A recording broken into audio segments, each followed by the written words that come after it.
Today, I'd like to talk about my first mentor. Uh, Going back, we're at Cornell University. I've met Susan, and we're dating. And and Susan, that summer, this begins in the spring of 1969. Our first date was March 1st, 1969, and that summer I was going to New York to for an internship at IBM. I was quite straight. I was on an engineering and business path, and Susan wanted to stay at Ithaca in Ithaca for the summer. The relationship was still in its infancy, and uh, she stays in Ithaca, and she was getting a job as a gas station attendant. And her father said, "My daughter is not going to work in a gas station. Either you get a better job or you're coming home." And Susan was able to land a job with a man by the name of Dan Barrigan. Father Dan Barrigan was the head of the interreligious department at Cornell University.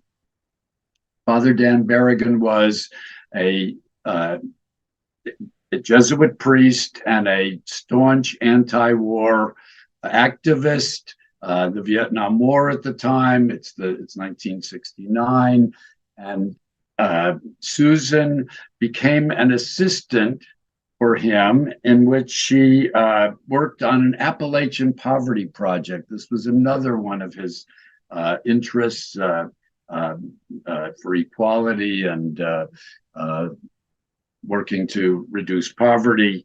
And she was assigned to, she was interviewing an Appalachian farmer, very poor, upstate New York, and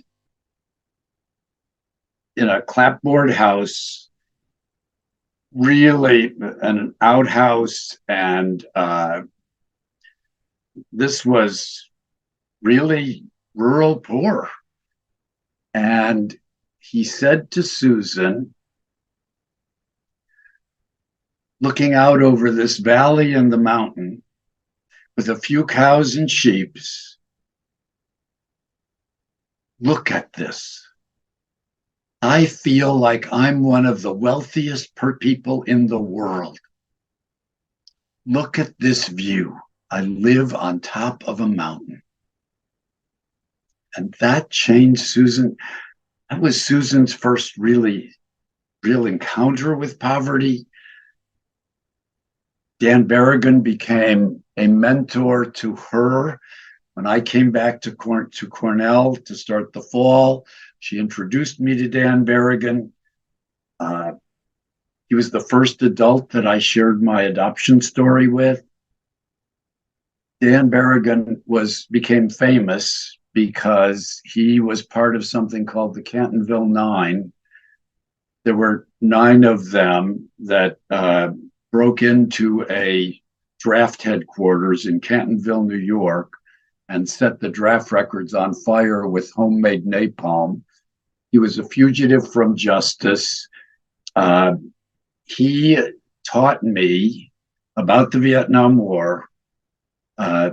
There is a great story. I will get to it in the next video. But Dan Barrigan was an inspiration. Dan Barrigan, as the interfaith, the head of the interfaith department, brought Swami Satchidananda to Cornell University, along with a rabbi by the name of Rabbi Gelberman and a Benedictine monk by the name of Father David Prendergast. That was the program. I talked about that in the yoga album, in the yoga stream of videos. Meeting Swami Satchidananda changed my life. But really, I was introduced to him through Father Dan Barrigan, a model of activism, a model that worked against the politics and the policies of the time, worked against the war. Really, a model for Susan and myself. Uh, I owe a great deal to Father Dan Barrigan. Have a great day. Blessings to all. I hope you get to have a mentor of the quality of Father Dan Barrigan. Blessings.